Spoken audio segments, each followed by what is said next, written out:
Wednesday, the 25th of August of 1999, John Paul II General Audience.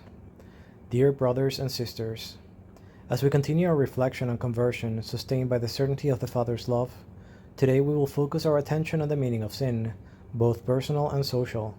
Let us first look at Jesus' attitude since he came to deliver mankind from sin and from Satan's influence. The New Testament strongly emphasizes Jesus' authority over demons, which he cast out by the finger of God, Luke 11:20. In the Gospel perspective, the deliverance of those possessed by demons, see for reference Mark 5:1-20, acquires a broader meaning than mere physical healing, in that the physical ailment is seen in relation to an interior one. The disease from which Jesus sets people free is primarily that of sin. Jesus himself explains this when he heals the paralytic. That you may know that the Son of Man has authority on earth to forgive sins, he said to the paralytic, I say to you, rise, take up your pallet, and go home. Mark 2:10-11. Even before working cures, Jesus had already conquered sin by overcoming the temptations which the devil presented to him during the time he spent in the wilderness after being baptized by John. To fight the sin that lurks in us and around us, we must follow in Jesus' footsteps and learn the sense of his constant yes to the Father's plan of love. This yes demands our total commitment, but we will not be able to say it without the help of that grace which Jesus himself obtained for us by his work of redemption. Now, looking at the world today, we have to admit that there is a marked decline in the consciousness of sin, because of widespread religious indifference, or the rejection of all that right reason and revelation tells us about God. Many men and women lack a sense of God's covenant and of his commandments. All too often, the human sense of responsibility is blurred by a claim to absolute freedom, which it considers threatened and compromised by God, the supreme legislator. The current tragic situation, which seems to have forsaken certain fundamental moral values, is largely due to the loss of the sense of sin. This fact makes us aware of the great distance to be covered by the new evangelization. Consciences must recover the sense of God, of his mercy, of the gratuitousness of his gifts, to be able to recognize the gravity of sin, which sets man against his Creator. Personal freedom should be recognized and defended as a precious gift of God, resisting the tendency to lose it in the structures of social conditioning or to remove it from its inalienable reference to the Creator. It is also true that personal sin always has a social impact.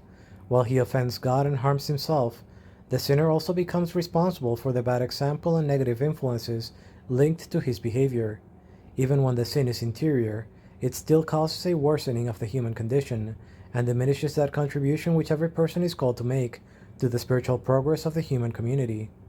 In addition to all of this, the sins of individuals strengthen those forms of social sin which are actually the fruit of an accumulation of many personal sins. Obviously, the real responsibility lies with individuals, given that the social structure as such is not the subject of moral acts.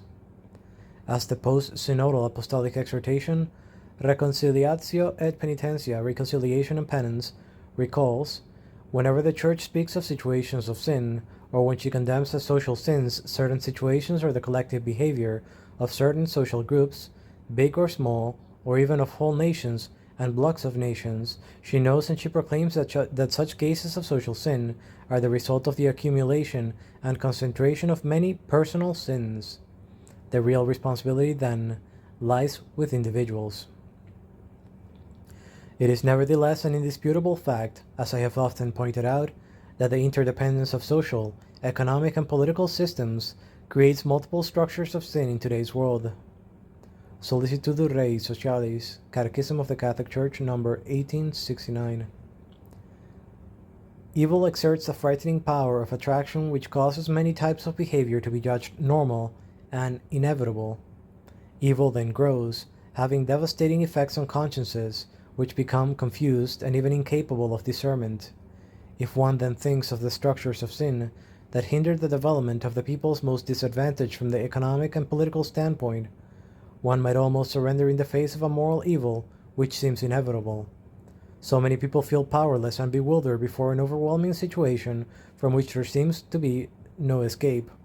But the proclamation of Christ's victory over evil gives us the certainty that even the strongest structures of evil can be overcome and replaced by structures of good.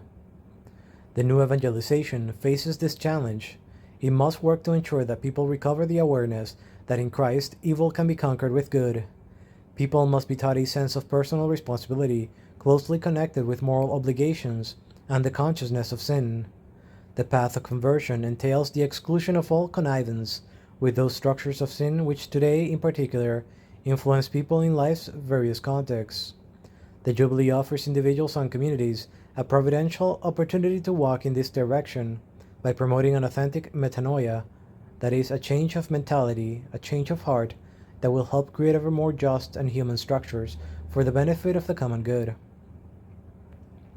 To the English-speaking pilgrims and visitors, the Holy Father said, "I am pleased to greet the members of the Shingon Buddhist delegation from Japan, upon all the English-speaking pilgrims and visitors present at today's audience, especially those from England, Japan, and the United States.